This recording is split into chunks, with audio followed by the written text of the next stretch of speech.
Providencias de los jueces del concurso. Esta ventaja o, por mejor decir, esta victoria, había sido precedida de otra no menos importante. Porque en 1766, habiéndose concluido, a instancias del fiscal de la Real Hacienda, el eterno proceso de los Quintos, dio el Supremo Consejo de Castilla una sentencia favorable para los señores de las islas de Fuerteventura, Lanzarote, Hierro y Gomera. Rota esta gran barrera, se empezaron también a romper las cerraduras del Arca del Depósito, primero por decreto del señor don Gonzalo Muñoz de Torres, regente de la Real Audiencia de Canaria, juez privativo del concurso, y después por el de su digno sucesor el señor don Pedro Fernández de Villegas, hoy del Supremo Consejo de Castilla. Este ministro íntegro, celoso, amigo de la razón y de la justicia, tenía órdenes superiores para determinar prontamente sobre los respectivos derechos de los interesados, o ya dando el hilo para salir de tan intrincado laberinto o ya cortando el nudo de las dificultades. Nacía esta celeridad de que el rey acababa de declarar, era su real ánimo unir a su corona las 4 islas de señorío de las Canarias, dando a los propietarios el justo equivalente. Así, este decreto de distribución de caudales y derechos fue quizá el último con que el señor Villegas coronó el tiempo de su ministerio en la provincia, después de haber serenado las interiores disensiones de su audiencia, dado curso más rápido a los litigios que habían estado muchos años como sin acción, fortalecido los muelles del tribunal para hacerle más vigoroso y respetable, desterrado de la capital los holgazanes destinándolos a la pesca de berbería, establecido maestros de primeras letras en diferentes aldeas y lugares, y procurado acrisolar el destino que se habían dado a grandes partidas del tesoro de Fuerteventura y Lanzarote con motivo de las fortificaciones del país. Calamidad y desolación de Fuerteventura en estos últimos años. Pero por desgracia había habido mucho descuido en fortificarlas contra un enemigo doméstico, infinitamente más atroz que todos los enemigos de la corona, y que ya estaba acostumbrado a hacer en ellas los mayores estragos. Habiendo la falta de lluvias, siempre seguida de los horrores de la escasez, la hambre y la desolación, continuado por 3 años sobre Fuerteventura, renovó en ella el triste espectáculo que se había representado en los primeros años de este siglo. Aquellos pobres habitantes, como ahuyentados del azote del cielo, abandonaron la estéril patria y en varias cuadrillas se derramaron por las demás islas para buscar el sustento necesario. Algunos pasaron primero a Lanzarote, pero, hallándose bien presto los lanzaroteños casi en igual calamidad, se vieron estas familias, consumidas de sed y hambre, desembarcar como langosta en los puertos de Canaria, Tenerife, Palma y aún de El Hierro. Las naves que solían volver de Fuerteventura llenas de cebada y de trigo, no llegaban sino cargadas de hombres, mujeres y niños expatriados y macilentos. Quedó la isla enteramente indefensa y hubiera sido presa de cualquier pirata, si por desgracia se hubiera ofrecido invadirla. Para esta transmigración habían vendido sus heredades a vil precio, después de haber visto perecer sus mejores ganados y haber comido los animales inmundos. Era objeto que hacía gemir ver tantas personas mal vestidas y descarriadas, mendigando a voces el pan por las calles, plazas e iglesias. Entonces fue cuando en las 3 islas mayores se abrió un campo dilatado a la cristiana caridad. La Gran Canaria echó de ver cuánto vale en semejantes casos un prelado tierno, liberal, compasivo, padre de los pobres, pobre él mismo, y que hace el mejor adorno de su mitra de los pobres. Ningún canario olvidará jamás cuánto hizo en tan lamentable estrecho el ilustrísimo señor don Fray Juan Bautista Cervera, obispo de nuestras Canarias, seguido de muchos canónigos y racioneros de su cabildo y de los próceres de la ciudad de Las Palmas. Ninguno olvidará tampoco cuánto hizo el excelentísimo señor don Miguel López Fernández de Heredia, comandante general de las mismas islas. El puerto de Santa Cruz de Tenerife tuvo la satisfacción de ver el celo con que este piadoso jefe se aplicó al alivio de todos. Ya sustentando a su puerta largas partidas, ya disponiendo que se enviasen socorros de trigo y agua a los que habían quedado en Fuerteventura y Lanzarote, ya haciendo venir algunas cantidades de granos de Mogador y otros países, ya alcanzando de la beneficencia y piedad del rey una considerable remesa de trigo de Andalucía, ya, en fin, disponiendo los ánimos de los vecinos de aquel pueblo de tal manera que se llegaron a distribuir diariamente casi 1500 raciones fijas entre los necesitados. No olvidarán, en fin, el memorable acuerdo que hizo el ayuntamiento de la muy noble ciudad de La Laguna en 28 de noviembre de 1771, acuerdo lleno de humanidad, patriotismo y filosofía cristiana, por el que se asignaron largas cantidades de sus propios para subvenir a los indigentes, se trató de recoger los enfermos en uno de sus hospitales, se rogó a los vecinos declarasen cuántos podría cada uno mantener a sus puertas cada día. Se formó matrícula, se publicó bando llamando a todos los pobres que residían en la ciudad para que concurriesen a la plaza del adelantado y recibiesen boleta.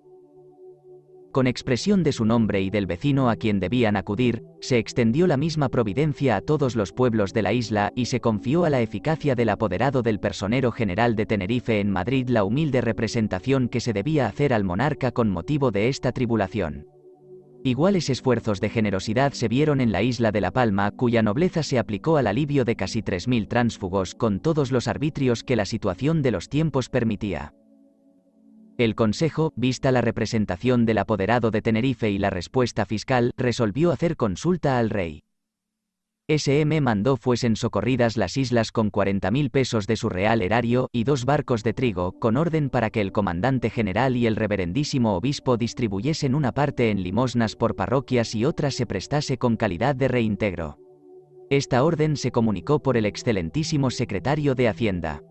El Consejo libró su real provisión en 16 de enero de 1772, dirigida al regente y oidores de Canaria para que diesen las providencias necesarias a fin de que no creciese el desamparo de Fuerteventura y Lanzarote. En otra carta orden de 21 del mismo mes dio al Ayuntamiento de La Laguna las gracias por el acuerdo de 28 de noviembre, y dispuso que asistiese a los vecinos de ambas islas con los caudales de los propios con calidad también de reintegro. Es regular consecuencia de la miseria la enfermedad, y este nuevo azote descargó sobre la provincia de manera que murió un número considerable de habitantes, señaladamente en 1772, año notado en Europa por el de mayor mortandad del siglo presente, según algunos calculadores. Es verdad que el cielo se mostró, por último, más benigno sobre los campos de Fuerteventura y Lanzarote y que la abundante cosecha de granos volvió a llamar a la patria los desterrados, pero, como se habían descarriado muchos, retornaron menos y estos, débiles, sin heredades propias que cultivar, y, lo que es todavía peor, desacostumbrados al trabajo. El carácter de indolencia y dejamiento de los de Fuerteventura, naturalmente desaplicados como los habitantes del continente de África, sus vecinos, a todo cuanto sea mejorar las comodidades de la vida con la industria, junta con la espantosa escasez de víveres, tan frecuente en medio de un país pingüe que es el principal granero de todas las Canarias, nos hace ver dos cosas al mismo tiempo. 1. La causa de estar la mitad de la isla mal poblada y la otra mitad casi enteramente desierta. 2. El grave descuido en hacer depósitos de granos en los buenos años para ponerse al abrigo de la hambre en los estériles. Fuerteventura suele producir en un año abundante sobre 300.000 fanegas de excelente trigo, sin contar el maíz y la cebada, con ser que apenas se cultivan la mitad de sus campos. Aquellos naturales poseen el secreto de conservar en sus pajeros el trigo tan reciente, después de un largo número de años, como si se acabéis de coger. Pero son pobres, y pobres que aman la pobreza por desidia como otros por virtud. No tienen otras rentas ni otro comercio sólido que el de sus granos, por consiguiente ni la perspectiva de un año infeliz, ni la memoria de las desolaciones pasadas les detiene para que dejen de vender con ansia y extraer sin economía toda la cosecha. Son desaplicados, y por eso aguardan a que de las otras islas, en especial de la de Tenerife, vayan a segarles las mieses. En fin, son vasallos de un señor siempre ausente, que teniendo apenas una 12ª parte en Fuerteventura, no puede fomentarlos, protegerlos ni velar sobre su común felicidad. Por eso, la mayor isla de las Canarias es a proporción la menos poblada y sus habitantes los menos industriosos de la provincia. No era así en tiempo de los antiguos Saavedras. Estos hombres tenían actividad, tenían marina, iban a derramar el espanto sobre las costas de África, volvían cargados de despojos, sostenían un comercio reglado con Portugal. Estos fueron los bellos días de Fuerteventura. De aquí es que, cuando se fija una atención filosófica en el crecido número de familias que, por orden del ministerio, han salido de nuestras Canarias para ir a sepultarse con toda su posteridad en la isla de Santo Domingo, Florida, Montevideo y otros parajes de la América, dejando, por decirlo así, dentro de sus propias casas la dilatada y fértil isla de Fuerteventura, mal poblada y mal cultivada, cualquiera desearía que se hubieran establecido en ella estas colonias con preferencia a aquellos climas diversos, pobres y poco sanos. Pero ¿acaso este sería uno de aquellos pensamientos sólidos que, atendidas las circunstancias, se reputarían impracticables? Actual sistema político y militar de Fuerteventura. Mas, reservando estas reflexiones para la historia natural de Fuerteventura como más propias de ella, concluyamos el presente libro con una idea del sistema político y militar que está actualmente en observancia. Don Francisco Bautista, su último señor, murió en la villa de la Orotava de Tenerife, su patria, a 17 de noviembre de 1771 y fue sepultado en el convento de San Francisco, patronato antiguo de su casa, con el mismo hábito de la Orden Tercera que toda su vida llevó.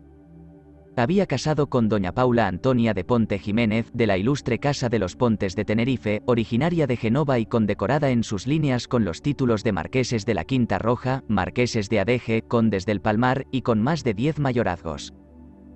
Son hijos de este matrimonio don Francisco Bautista Benítez de Lugo Arias y Saavedra, señor actual de Fuerteventura, que nació en 30 de junio de 1735, doña Elena Josefa, casada con don Tomás de Nava Grimón, quinto marqués de Villanueva del Prado, doña Marina Leonor, viuda de don Domingo de Herrera, 11º conde de La Gomera, marqués de Adeje, etc., y otros 2 varones y 3 hembras, de las cuales 2 son religiosas de Santa Clara.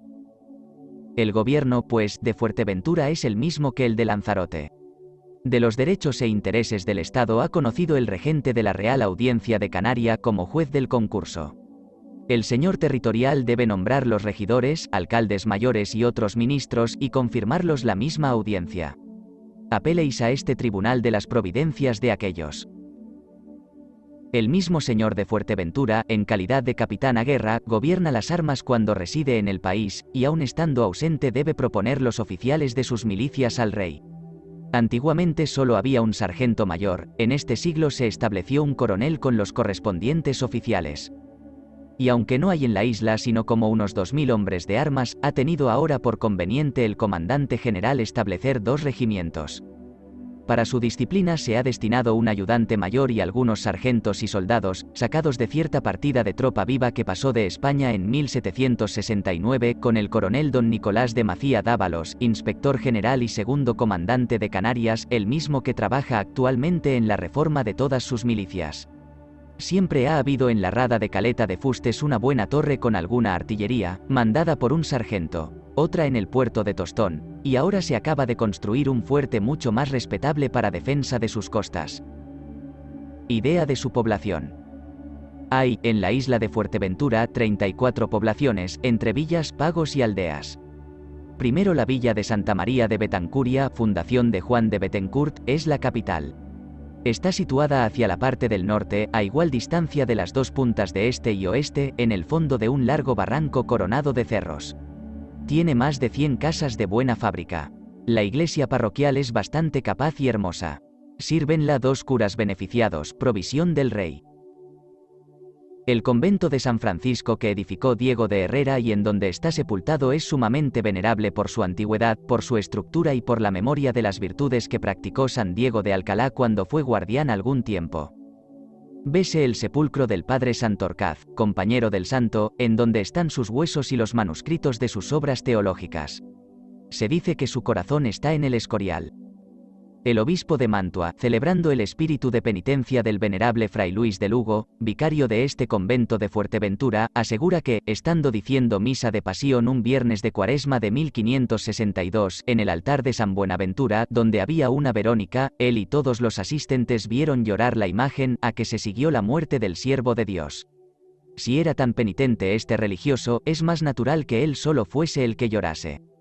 En la cueva inmediata al convento, consagrada con la oración de San Diego, hay una ermita muy devota. Desde luego tuvo esta casa 30 frailes, después solo eran 6, ahora serán 20. Reside en esta capital el alcalde mayor de la isla, el ayuntamiento, la vicaría eclesiástica y demás tribunales. Los pagos dependientes de la villa son 2. La Antigua 3. Aguadebueis 4. Triquibijate 5. La Llampuyenta 6.